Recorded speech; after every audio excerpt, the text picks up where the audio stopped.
नमस्कार साथियों, कैसे हैं आप लोग। आशा करता हूं आप लोग अच्छे होंगे। दोस्तों आज की इस वीडियो में मैं आपको बताने वाला हूं कि इस बार आपका 11th का जो रिज़ल्ट है कब तक दिया जा सकता है और इसे आप कैसे चेक कर सकते हैं। और साथ में दोस्तों ये भी मैं आपको जानकारी देने वाला हूं इस वीडियो में कि इस बार आपका पासिंग मार्क्स कितना है, कितना नंबर आपका आएगा तो आप जो है वो पास माने जाओगे। A+80% मार्क्स कितना होगा, उसके बाद आप फर्स्ट डिवीज़न कितने नंबर पर करोगे, कब आपका जो है वो फेल यहाँ पे दिखाएगा। तो चलिए इन सारी बातों के ऊपर चर्चा कर लेते हैं। देखिए सबसे पहले बात करें रिजल्ट की दोस्तों, तो सिंपली आपको jackresult.com टाइप करना होगा। ठीक है, jackresult.com टाइप करना होगा। कुछ इस तरह से इसका इंटरफेस दिखाई देगा। फिर आपको स्क्रॉल करते हुए नीचे आ जाना है। 11th का रिजल्ट देखिए दोस्तों, यहाँ पे आपको देखने को मिल जाएगा रिजल्ट ऑफ क्लास 11th। इसी साइट को यहाँ पे आपको अपडेट कर दिया जाएगा। ठीक है, इसी साइट को अपडेट कर दिया जाएगा। उसके बाद आप लोग जो है वो सभी लोग अपना रोल कोड और रोल नंबर, ठीक है, रोल कोड और रोल नंबर डाल करके अपना रिजल्ट को चेक कर पाएंगे। ठीक है, लेकिन ये अभी तुरंत संभव नहीं है दोस्तों। इसे आप जो है वो मई के लास्ट वीक तक या फिर जून के फर्स्ट वीक तक, ठीक है, हो सकता है कि मई के लास्ट वीक में या फिर जून के फर्स्ट वीक में आपका रिजल्ट पब्लिश कर दिया जाएगा। अब बात कर लेते हैं कि रिजल्ट के अंदर इस बार आपका कैसे आप फर्स्ट डिवीज़न करोगे या फिर सेकेंड डिवीज़न करोगे। देखिए इस बार का सिनेरियो क्या है वो ज़रा सा समझने का प्रयास कीजिएगा दोस्तों। क्लास 11th का पासिंग मार्क्स देखिए इस बार आपका 5 सब्जेक्ट है, 5 सब्जेक्ट, एक सब्जेक्ट आपका 50 मार्क्स का है, तो 250 मार्क्स का टोटल है। ठीक है, आपको इस बार दोस्तों 4 सब्जेक्ट में पास करना जरूरी है। ठीक है, 4 सब्जेक्ट में यदि आप पास नहीं कर पाते हैं तो ऐसी स्थिति में आपको फेल समझा जाएगा और 11th का फिर से आपको एग्ज़ाम लिखना पड़ेगा। ठीक है, अब देखिए बात करें मार्क्स की दोस्तों, तो आपका पांचों सब्जेक्ट के अंदर 40-40 मार्क्स का यहाँ पे OMR सीट पे एग्ज़ाम हुआ। ठीक है, वहीं कॉलेज की तरफ से आपका इंटरनल असेसमेंट के द्वारा 10-10 मार्क्स दिया जाना है। ठीक है, कुल मिलाकर के कॉलेज की तरफ से ये 10-10 मार्क्स देंगे।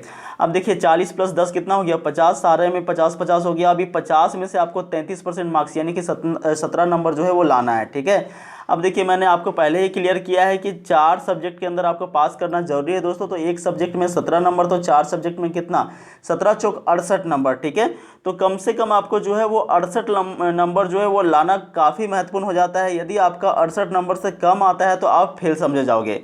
और एक बात और ध्यान रखना है कि मान लीजिए आपका 3 ही सब्जेक्ट के अंदर 68 से ज़्यादा नंबर हो जाता है, तब भी आप पास नहीं समझे जाओगे। आपका चारों सब्जेक्ट के अंदर 17-17 प्लस आना चाहिए। ठीक है, मान लीजिए कि ये तीनों सब्जेक्ट के अंदर आपका 40-40 मार्क्स आ गया और आपका चौथा सब्जेक्ट के अंदर मात्र 10 मार्क्स आया, तब भी आप फेल माने जाओगे। ठीक है, तो ऐसे कंडीशन में दोस्तों सभी सब्जेक्ट के अंदर आपका कम से कम 4 सब्जेक्ट के अंदर 17 प्लस मार्क्स आपके आने चाहिए। ठीक है, जैसे आपका कोई भी 4 सब्जेक्ट है, इन चारों सब्जेक्ट के भीतर आपका 17 होने चाहिए। यदि आप 17 नंबर से कम लाते हो तो आप फेल समझे जाओगे। ठीक है, वहीं दोस्तों देखिए फेल में जनरली आपका क्या लिखा रहता है, तो फेल के अंदर आपका मार्जिनल लिखा रहेगा। ठीक है, क्या लिखा रहेगा, मार्जिनल।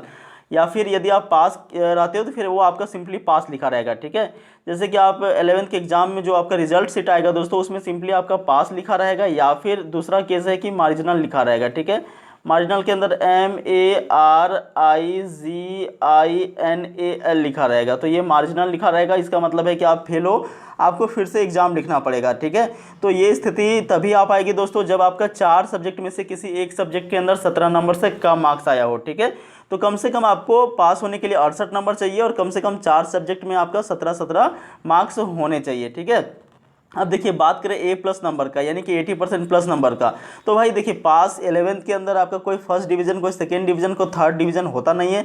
लेकिन फिर भी अगर A+ मार्क्स की सिनेरियो की बात करें दोस्तों, तो 250 नंबर का आपका टोटल पेपर है। अब 250 का आप 80% निकालोगे तो 200 नंबर आता है। ठीक है, मतलब आप 200 प्लस लेकर के आते हो तो आपको A+ दिया जाएगा, डिस्टिंक्शन मार्क्स दिए जाएंगे, यानी कि आप जो है वो यहाँ पे 80% मार्क्स सिक्योर करके आओगे। ठीक है, तो ये था टोटल सिनेरियो दोस्तों। बाकी अगर रिजल्ट की बात करें तो आपका वही रिजल्ट मई के लास्ट वीक तक आ सकता है, ऐसी ज़्यादा संभावनाएं हैं। अन्यथा अगर मई के लास्ट वीक में नहीं आएगा दोस्तों तो फिर ये जून के फर्स्ट वीक तक डेफिनेटली आ जाएगा। ठीक है, तो ये आपका प्रमुख बातें हैं दोस्तों। बाकी इस चैनल के माध्यम से आपको कंप्लीट 12th की भी जल्द से जल्द प्रिपरेशन आपकी स्टार्ट कर दी जाएगी। सो दोस्तों चैनल को जल्द से जल्द सब्सक्राइब कर ले और इसे दोस्तों तक शेयर करें। ठीक है, मिलते हैं दोस्तों नेक्स्ट वीडियो में, तब तक के लिए नमस्कार।